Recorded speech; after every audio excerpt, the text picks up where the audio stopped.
अगं महाराणी, कुठपर्यंत मुलांचं कारण पुढे करत बसणार आहेस? केव्हापासून सांगते जावई बापू येणार आहेत, जेवणाची तयारी कर म्हणते, पण तुला काही कळतच नाही का? रागाने थरथरत अनुराधाताई म्हणाले. त्यांच्या बोलण्याने जानकीचा जीव व्याकुळ झाला. डोळ्यातून अश्रूंची धार वाहू लागली. आपल्या तापाने फणफणणाऱ्या मासूम लेकराकडे पाहत ती हळूच म्हणाली, आई, साहिल कसा तडफडतोय ते तुम्ही पाहत नाही का? त्याला इतका ताप आलाय, मी त्याला एक क्षणही एकटं सोडू शकत नाही. आणि अशा अवस्थेत मी कसं स्वयंपाक करणार? तुम्ही प्लीज बाहेरून काहीतरी मागवा. सुनबाई, तुझं डोकं ठिकाणावर आहे का? बाहेरून ऑर्डर करायचं तू समजतेस का स्वतःला? तुझ्या बापानं पैसे पाठवले आहेत का माझ्या घरात बाहेरून ऑर्डर करायला? आणि काय म्हणालीस? साहिल घरातच आहे ना? आणि तो तर शांत झोपलाय. गप्प बस आणि स्वयंपाकघरात जाऊन जेवणाची तयारी कर. जावई बापूंसमोर माझा आदर कमी व्हायला नको. जेवढं सांगितलं तेवढं बनव सगळं. आणि हो, जेवण झाल्यावर गाजराचा हलवा बनवायला विसरू नको. इतकं बोलून अनुराधाताई तडकन निघून गेल्या आणि हॉलमध्ये जाऊन निवांत टीव्ही समोर बसल्या. जानकीने मुलाकडे पाहिलं. साहिलच्या तब्येतीत अजिबात सुधारणा नव्हती. उलट त्याचा ताप वाढलाच होता. तिला काळजीने घेरलं. ती धावत अनुराधाताईजवळ आली. आई, आई, पटकन गाडी बोलवा. साहिलला डॉक्टरांकडे घेऊन जाऊया. ताप प्रचंड वाढलाय आणि घरातल्या औषधांनी काहीच फरक पडत नाहीये. अच्छा, आता गाडी बोलवायची? त्याचं भाडं द्यायचं, डॉक्टरांची फी द्यायची आणि वरून औषधांचे पैसेही द्यायचे. तू तर लगेच 7-8 हजारांचा खर्च तयार केलास. थांब, मीच जाते गल्लीतल्या डॉक्टरांकडे, त्याचं औषध आणते. अनुराधाताई तडकन बाहेर गेल्या आणि काही वेळातच गल्लीतल्या डॉक्टरांच्या सांगण्यानुसार औषध घेऊन आल्या. जानकीने औषध दिलं, पण औषध घेताच साहिलला उलट्या सुरू झाल्या. त्याची अवस्था अधिकच बिघडत चालली होती. जानकीचं काळीज हललं. ती घाबरून त्याला जवळ घेत रडायला लागली. देवा, माझ्या लेकराला काही होऊ देऊ नकोस. मी काय करू? कुणाकडे जाऊ? ती पुन्हा पुन्हा नवऱ्याला अविनाशला कॉल करू लागली, पण फोन लागत नव्हता. अविनाश 2 दिवसांसाठी ऑफिसच्या कामानिमित्त बाहेर गेला होता. जानकीला अश्रू थांबवणं अशक्य झालं होतं. तिच्या ओठांवर एकच वाक्य होतं, काय करू आणि कुठे जाऊ? अशातच मागून अनुराधाताईंचा आवाज पुन्हा कडकडून घुमला. जानकी, थोडी तरी लाज बाळग. माझं नाक कापायला निघाली साज. किती वेळा सांगितलं, दुपार कधीची उलटली आणि अजून स्वयंपाकाचं नाव नाही. गाजराचा हलवा तरी झाला का? तुला माहिती आहे ना जावई बापूंना किती आवडतो हलवा. तू तर सारखी त्या साहिलजवळ बसलेली आहेस. असं जवळ बसून त्याला बरं वाटणार असेल तर मीच बसते त्याच्याजवळ. तू जा आणि स्वयंपाकाला लाग. सासूबाईंचं बोलणं जानकीच्या मनाला खोलवर टोचत होतं. आई, साहिलला तुम्ही आणलेल्या औषधाने काहीच फरक पडत नाहीये. प्लीज गाडी बोलवा ना. त्याला डॉक्टरांकडे नेणं खूप गरजेचं आहे. जर साहिलला काही झालं ना तर मी जिवंत राहणार नाही. आई, समजून घ्या, त्याची तब्येत सतत खालावत चालली आहे. अनुराधाताई अगदी शांत स्वरात म्हणाल्या, अगं सुनबाई, छोट्या छोट्या गोष्टींसाठी एवढं का घाबरता? औषधं दिले ना, त्याचा गुण येईल, थोड्या वेळाने येईल. झोपव त्याला. झोप लागली की बरं वाटेल. मुलं आजारी पडतात हे काही नवीन नाही. मी सुद्धा 2-2 मुलं वाढवलीत. तू काय पहिल्यांदाच आई झाली आहेस का? पण जानकीच्या डोळ्यासमोर सतत साहिलच्या थांबतच नव्हत्या. साहिलच्या थांबत नसलेल्या उलट्यांचं चित्र तिला दिसत होतं. आई, उलट्या थांबत नाहीयेत, त्याला तापही वाढतोय. तुम्ही का नाही समजून घेत? तू समजून घे. मी त्याच्याजवळ बसले आहे. तू जा आणि स्वयंपाकाची तयारी कर. जानकीच्या डोळ्यात पाणी तरळलं. सासूबाईंना काही फरक पडत नव्हता. घरातून बाहेर जाणं तर शक्यच नव्हतं. आणि अविनाश तर शहराबाहेर. काय करावं, कोणाकडे जावं, अशा विचारांनी तिचं मन अस्वस्थ झालं. आणि तेव्हाच तिने एक धाडसी निर्णय घेतला. तो म्हणजे आपल्या लाडक्या भावाला रोहनला फोन लावला. रोहन, पटकन ये रे. साहिलची तब्येत बिघडली आहे. इथे कुणालाही काही वाटत नाही. अगदी तिने साहिलला सांगितलं आणि घाईघाईने साहिलचे कपडे पॅक करून तिने घेतली. अर्ध्या तासात रोहन पोचला. त्याला पाहताच अनुराधाताईचा सूर बदलला. अरे रोहन, तू अचानक कसा काय? ताईने बोलवलं वाटतं. हो काकू, साहिलची तब्येत बरोबर नाही, डॉक्टरांकडे घेऊन जायचं आहे, अनुराधाताई एकदम सौम्यपणे म्हणाल्या. अरे आम्हीही नेणारच होतो डॉक्टरांकडे, औषध मीच आणली आहे त्याच्यासाठी, तरीसुद्धा तुला बोलवलं. बरं झालं, जाऊन ये पटकन.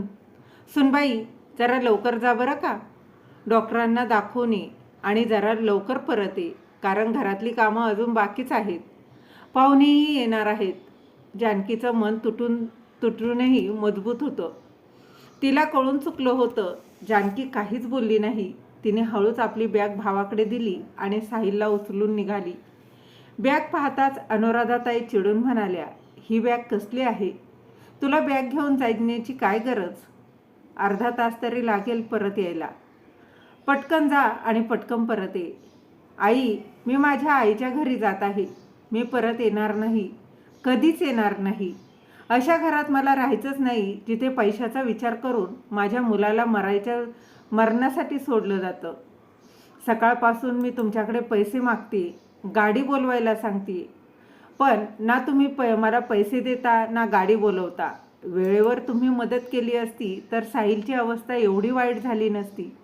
आता मी माहेरी जात आहे आणि पुन्हा कधीही या घरात पाऊल ठेवणार नाही. इथे फक्त माझ्याकडून कामाची अपेक्षा केली जाते. तुमची मुलगी आणि जावई येत आहे ना, तर तुम्हीच स्वयंपाक करा, तुम्हीच त्यांची सेवा करा, तुमचं वाटेल ते गाजराचा हलवा करा, गुलाबजाम करा, मला काहीही देणं घेणं नाही. स्वतःच्या मुलीसाठी इतकं टेन्शन घेता आणि माझ्या मुलाला मात्र मरू द्यायला मोकळं सोडलं. खबरदार सुनबाई, खूपच तोंड चालवायला सुरुवात केली आहेस तू. खूपच तोंड चालायला लागलंय तुझं. तुझा भाऊ आला म्हणून थोडं जास्तच तोंड चाललंय तुझं. थोडी तरी लाज बाळग. मीही औषधं आणली होते त्याच्यासाठी. आणि धमकी कुणाला देतेस? यायचं नसेल तर नको येऊस, आम्हाला तुझी गरज नाही. कधीच तुला परत बोलवणार नाही. जशी जातेस ना तशीच तोंड वर करून परत येशील. माझं घर मी स्वतः सांभाळीन. आई, गल्लीतल्या डॉक्टरांचं औषध तेही पेशंटला न पाहता दिलेलं. काही फरकच पडला नाही ना? सकाळी आणलेल्या औषधाने काही उपयोग झाला का? तरीही तुम्हाला काही समजत नाही. आणि राहिली गोष्ट परत येण्याची, मी आता या घरात कधीही येणार नाही. अशा लोकांत राहायचंच नाही मला, जे जीवापेक्षा पैशाला जास्त महत्त्व देतात. असं म्हणून जानकी निघून गेली. ती सरळ डॉक्टरांकडे गेली. डॉक्टरांनी साहिलची तपासणी करताच तातडीनं त्याला ॲडमिट केलं. उलट्या आणि अन्न न पचल्यामुळे तो फारच अशक्त झाला होता. वरून तापाने फणफणतही होता. डोकं दुखत होतं. त्याला टायफॉईड झाला होता. जानकीने सासरी फोन करून काहीच सांगितलं नाही. 2 दिवसांनी अनुराधाताईंनी आपल्या मुलीला आणि जावयाला सगळी परिस्थिती सांगून जेवायला बोलवलं. जेव्हा अविनाश घरी आला तेव्हा अनुराधाताईंनी त्याच्या बाजूने पूर्ण गोष्ट सांगितली. रागाने अविनाशने जानकीला फोन केला. जानकी, ही काय पद्धत आहे? तू माहेरी जाऊन बसली आहेस, तुला लाज वाटत नाही? माझ्या अनुपस्थितीत माझ्या आईशी भांडतेस आणि वरून निघूनही जातेस. नवऱ्याचं बोलणं ऐकून जानकीचे डोळे भरून आले. ती अगदी शांतपणे म्हणाली, तुम्ही काहीच विचारू नका. मी जे पत्ता पाठवते तिथे फक्त एकदाच या. सगळं स्वतःच्या डोळ्यांनी पहा. कदाचित मग मला काहीही सांगायची गरज भासणार नाही. जानकीने हॉस्पिटलचा पत्ता दिला आणि फोन कट केला. अविनाश जवळपास अर्ध्या तासातच हॉस्पिटलमध्ये पोहोचला. साहिलला ॲडमिट केल्याचं पाहून तो धावतच डॉक्टरांकडे गेला. डॉक्टरांनी जेव्हा साहिलच्या तब्येतीबद्दल सांगितलं तेव्हा अविनाश तिथे डोकं पकडून ओक्सामोक्षी रडू लागला. साहिलची अवस्था इतकी गंभीर झाली होती आणि त्याला याची किंचितही कल्पनाही नव्हती. तो लगेच जानकीकडे धावत गेला. हे सगळं काय चाललंय? तू मला सांगितलं का नाहीस की साहिलची तब्येत इतकी बिघडली आहे? तू त्याची आई आहेस, पण मीही त्याचे वडील आहे. अविनाश, मी तुम्हाला खूप वेळा फोन केले, पण तुमचा फोन लागतच नव्हता. मी आईला सांगितलं, आई पटकन गाडी बोलवा, साहिलला डॉक्टरांकडे नेलं पाहिजे. पण कदाचित तुमच्या आईला साहिलच्या जीवापेक्षा पैसे जास्त महत्त्वाचे वाटले. त्यांनी गल्लीतल्या एका डॉक्टरांकडून औषधं आणली, पण साहिलला त्याचा काहीच फरक पडला नाही. त्याच्यानंतरही त्या डॉक्टरांकडे नेण्यास तयार नव्हत्या. कुठून कुठून औषधं आणून दिली जात होती आणि त्याचा उलट परिणाम साहिलच्या तब्येतीवर झाला. तरीही तुमच्या आईच्या मनाला पाझर फुटला नाही. त्यांना तर फक्त गाजराचा हलवा, पाहुण्यांच्या स्वागताची चिंता होती. अविनाश, आज साहिलची जी अवस्था झाली आहे ती फक्त आणि फक्त तुमच्या आईमुळे. जर माझ्या साहिलला काही झालं तर मी तुमच्या आईला कधीच माफ करणार नाही. आयुष्यभर त्यांचं तोंडसुद्धा बघणार नाही. सगळी गोष्ट ऐकून अविनाश अगदी सुन्न झाला. त्याची स्वतःची आई त्याच्या मुलाबरोबर असं करत होती हे त्याला असह्य वाटत होतं. खरं तर अविनाश आपला सगळा पगार आईला देत असायचा. सुरुवातीपासूनच अनुराधाताई घराची जबाबदारी सांभाळत होत्या. काय आणायचं, काय करायचं, कोणाला काय द्यायचं, नातेवाईकांची भेट घेणं अगदी सगळं. त्यामुळे अविनाश अगदी निर्धास्तपणे सगळा पगार आईकडे देत असायचा. ही भावना बाळगून की आई सगळं सांभाळेल. पण आज त्याला समजलं, आई सगळ्याच पाहते. आई सगळ्यांचं पाहते. फक्त त्याच्या कुटुंबाव्यतिरिक्त. डॉक्टरांशी बोलून अविनाशने साहिलसाठी योग्य उपचार सुरू केले. जवळपास 2 तासांनी अनुराधाताईंचा फोन आला. अविनाश बाळा, तू कुठे आहेस? तुझे भाऊजी आले आहेत. तुला विचारत होते. तू आलास आणि लगेच निघून गेलास. हे बोलणं ऐकून अविनाशच्या हृदयात टोचलं. पहिल्यांदाच आईचं बोलणं त्याला तीरासारखं वाटलं. हो आई, मी आलोच. फक्त एवढंच तो म्हणाला. त्याला वाटलं आईला फोनवरच विचारावं की तिने माझ्या मुलाबरोबर असं का केलं. पण हॉस्पिटलचं वातावरण बघता ओरडणं योग्य नव्हतं, म्हणून तो मनातलं सगळं दाबून गप्प बसला.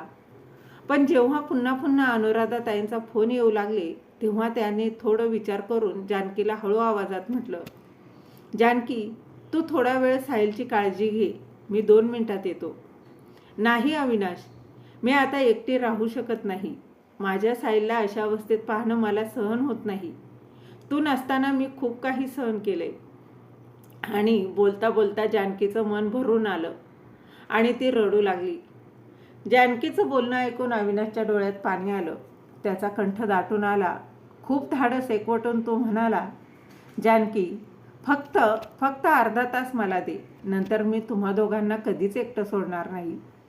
जानकी काहीच बोलली नाही. अविनाश पटकन आपल्या घरी पोहोचतो.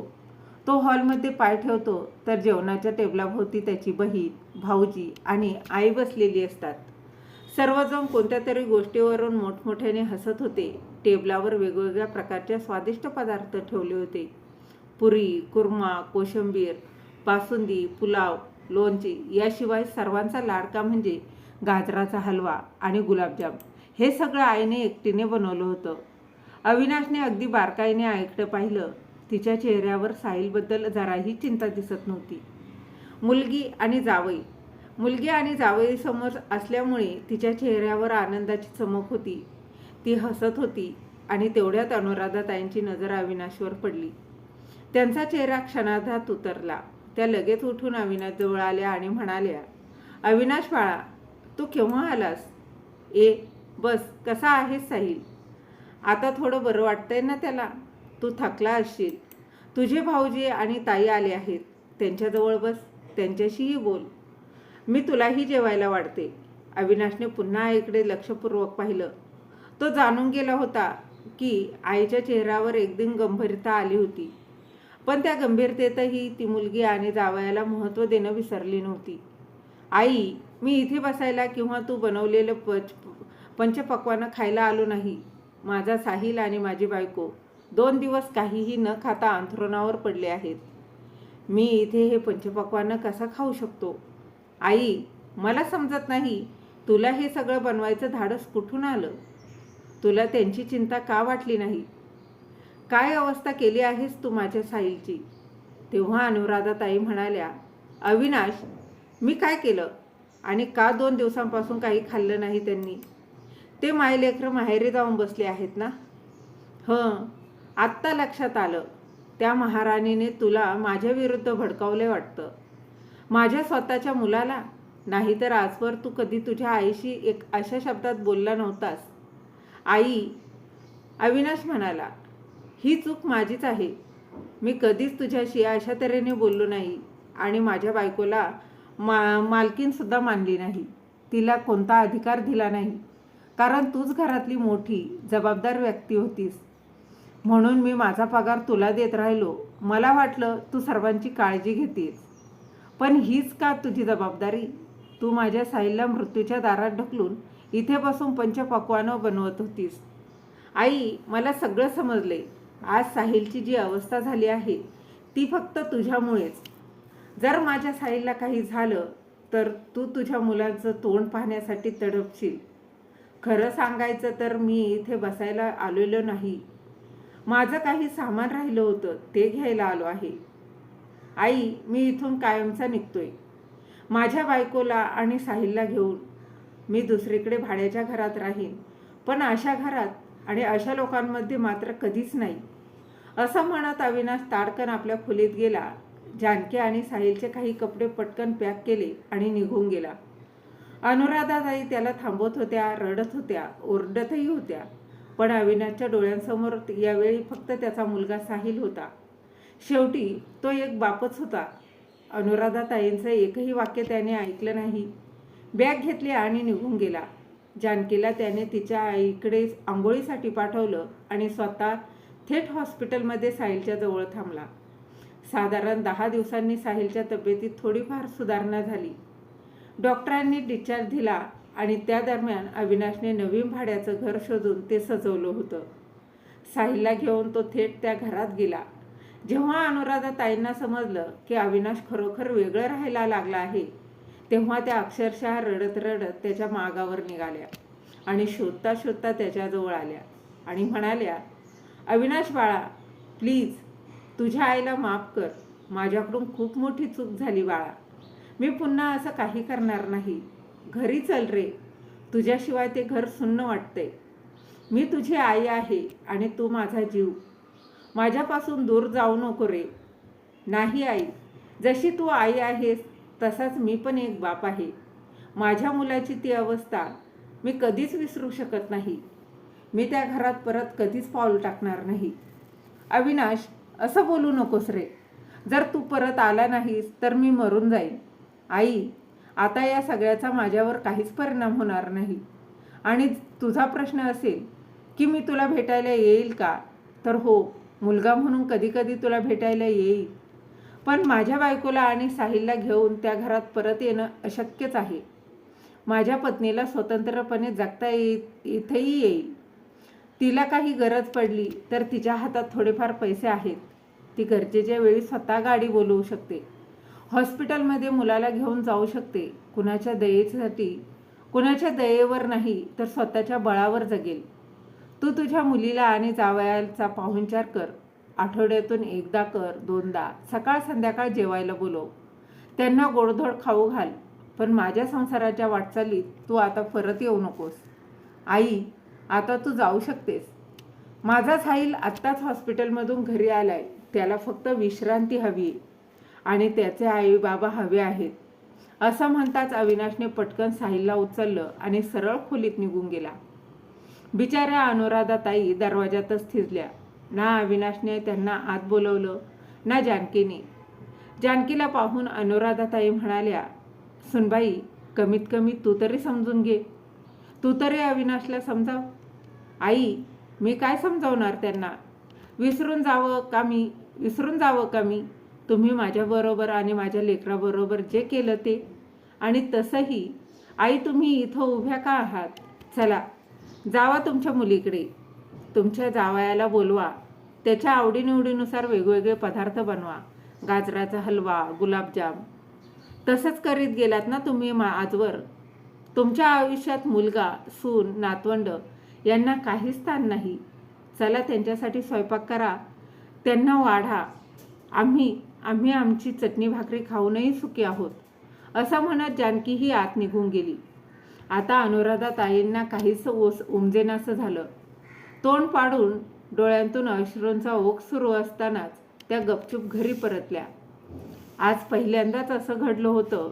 अविनाशने त्याच्या तोंडावर अविनाशने त्यांच्या तोंडाचा एकही शब्द ऐकला नव्हता आणि सुनेने त्यांच्यापुढे स्पष्टपणे बोलून दाखवलं. मुलगी, जावई यांचा कौतुक, त्यांचं मोह यात गुंतून बसलेल्या अनुराधाताईंनी आज स्वतःचा मुलगा, सून आणि नातवंड हे कायमचे गमावले होते. तर मित्र आणि मैत्रिणींनो, तुम्हाला ही कथा कशी वाटली